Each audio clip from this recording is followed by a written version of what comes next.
Right, we're here in Paris Oui, for Paris. Retromobile 2026.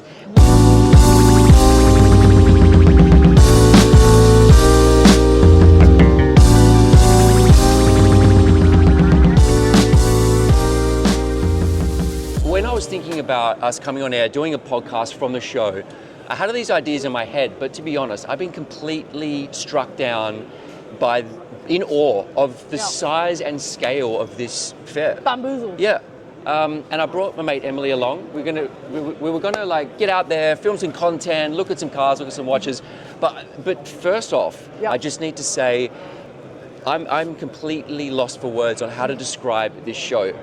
It's on a level that I was not expecting. No, not even close. I sort of just in my mind it was like an exhibition centre with a few cars in it, and I think we're both exhausted just from seeing the sheer scale of rarity, and you sort of like, oh, that's really cool, and then you see the cooler version of it, and then a cooler version of it. Bonkers, completely bonkers. Yeah, I mean, it's a sensory overload. We just sat before and almost lay down on the couch and just like got our breath back. Not together. We had separate couches and separate sandwiches. But we did. It was just pure. The best way to describe is how I imagine like an 8-year-old feels at Disneyland. At the end of the day, they've had a great day, but they've not processed it yet, and they just need a snack and a nap. But this was like 2 hours in for us. What I reckon is worth saying is that it really sums up and illustrates how popular the world of collecting is right now. It's never been a better time to get into collecting cars, into watch collecting. Yeah. It's a huge industry now, and I think the attendance here this year at Retromobile just shows how big it's become. Yeah, I mean, I wasn't expecting to see too many watches. I obviously knew what we had. But actually, just seeing things on people's wrists. And a real humbling moment for me was when every car, like sold 1.245 million.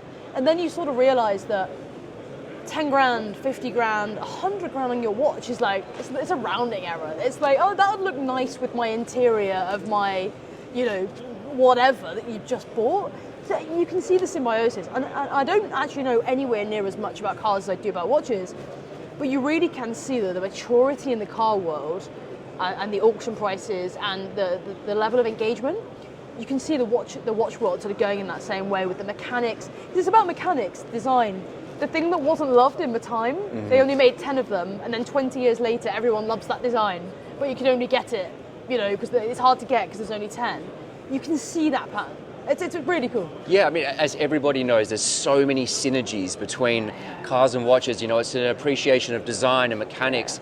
And it's great actually to come to Retromobile because even though it's primarily a car show, you've got a lot of businesses, us included, displaying cars and watches together, which to me is where they belong, in the same room. It makes sense. Yeah. It does make complete sense. My watch collection is much more advanced than my car collection. I have a Toyota Aygo, if anyone wonders. It's red with the black rims. But I'm really, really thinking I might need to step up the old game a little bit here to be part of the collecting community.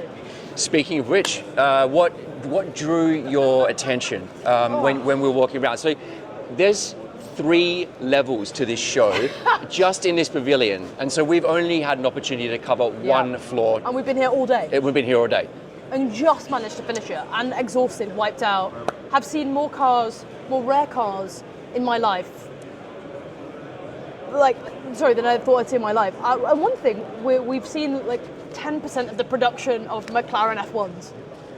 Just think about that. In one room, 20 meters in the sky that have been shuttled in just for this exhibition. So for me, seeing so many McLaren F1s, which is my win the lottery car, I just think they're insane. Seeing that many in one space. Seeing the prototype, one of the prototypes, GT40s, just pristine condition.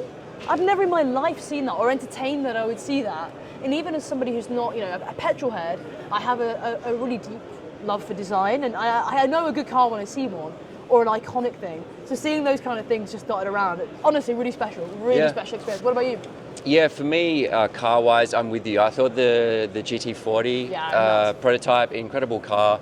There's so many things, like I said before at the top of this video, it's almost overwhelming. There was just examples of every single incredible car you could think of and watch. It's here. It's here right in front of you. And for sale. And for sale. Should you so wish. I think it's worth touching on actually some of the highlights that we saw, right? So if you're watching this, you may not have been to Retromobile, you may be wondering, because it's such a hub for collecting, you may be wondering what's been popular, what's standing out, what are people gathering around? So let's run through some of the things. Let's start with watches. There is actually a separate dedicated watch area here. Some businesses like us, we're showcasing watches and cars together, but we went through the dedicated watch area and I was blown away actually. There was like clusters of Paul Newman Daytonas. It was like just a bunch of them together as if it was nothing. It was the Italian dealer scene in one space, sort of with everything, a Padalones, all the Rolexes you can imagine, anything super rare, Yves Klein, Royal Oaks, but several of them. Yes. Just sort of in one place, and wheeler dealering going on, which was really cool. I imagine that will just grow. It's comparatively quite small, but you also do see them dotted around as well, which is smart. Yeah, I can imagine the watch component of this fair becoming bigger and bigger. Yeah. But I think when you look at what was on display here, it gives you a bit of a window into like what's popular right now. And I will say that the same integrated bracelet sports watches, Rolex sports watches, those kind of pieces that we think about being maybe not as popular right now, they're still everywhere. They're still popular. They always will be. But I've noticed there's more independence creeping in. There's a lot of Cartier there in the show as well, which I think is something that's been really big in the last couple of years. So to me, it's interesting to see those changes in collector taste. For sure. Another thing that really quite surprised me, and actually I think it's exciting, I kind of want to track it a little bit now, is a car that you guys sold 6 months ago for, I think, 3 million, just sold here for 7 million. That, to me, that is bonkers. What that says about the macroeconomics of the world and where people are putting cash, and I mean, if I had 7 million quid, I'd probably want to have some fun with it as well, but there is something interesting there to be said for, if something is deeply collectible and there is a market for it, it will continue to grow, and that's just all we're seeing in cars. And I'd love to see the same for watches as well. Indeed. I think it's probably worth actually, considering where we're talking about watches, let's quickly run through some of the pieces that we've got on display here. I've noticed, so we've got some like integrated bracelet sports watches, of course, because they're perennial favorites. A lot of people gathering around one watch I can see in front of me in the corner, which is the Vacheron 222 in gold. That's a piece that in the last couple of years has been one of the most popular watches, and I think it's been very important for Vacheron because they've fallen behind a little bit on integrated bracelet sports watches popularity. Obviously Royal Oak and the Nautilus have been the two mainstays. To me, that's like Vacheron's back. That's how I see that watch in that space. For sure. And I actually think it was a really great re-edition. I prefer it to I know the steel everyone loved, but for me the gold, it's kind of got that like 90s banker like feel to it. You put it on the wrist and you feel something quite special, and it's been cool seeing people gravitate towards that. But I think that makes sense. It's got classic proportions.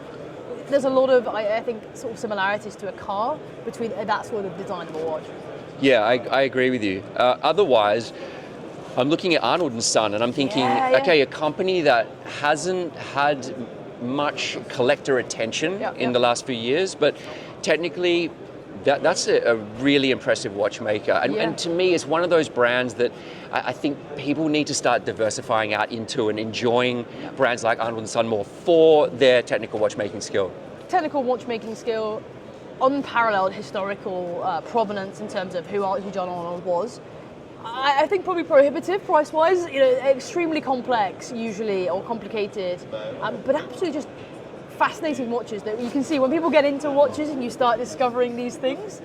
It was cool. Actually, I was pleasantly surprised to see that today. Really pleasantly surprised. And finally, I just wanted to mention the Breguet Marine because Breguet is like on having a moment. It's having a moment. It's having a moment. Yeah, about time. About time. And considering they've just had a 250th anniversary, I think people are starting to pay attention now to back catalogue watches. The Marine, it's not for everybody, but I think if you want a sports watch with more traditional styling that you definitely aren't going to see on other people's wrists, that's a good pick. I'm excited to see what Breguet do. I really am. They had a great year last year, but that is cool. Again, just the curation that, politely, I was probably expecting a little more, maybe some vintage Rolex, just obvious stuff, and that's not a bad thing. There's a reason they're deeply collectible. But I mean, such an eclectic array. The Vacheron with the shaped cases, just interesting watches. And of course, Jean in the back corner, a perennial favourite. Indeed. Okay, let's do this. So you've just got into collecting, into watches and cars. Oh, right, okay. And money no object. You've got to leave. Oh. You've got to leave here today. Okay. Strap a watch on the wrist, jump into a car, and drive out of here. Let's have your picks. Oh, okay. Well, imagine this actually happening to you. I'm taking, you know what? I'm really, really into AP at the moment. I think I'm excited to see what AP do this year. But I saw an Yves Klein dial, a Royal Oak, sensational thing. That blue. You know, I'm taking that. It's a special color. I'm taking that. Yeah, I'm hearing that. Straight on the wrist, which is, I don't normally go for a Royal Oak, but I'm taking that. And I'm probably hopping into, oh my God, what am I hopping into? I feel like you mentioned them. You mentioned a gonna certain be- Mercedes a couple of It's times. going to be the SL. It's going to be gull wing, you know, red interior. Come on.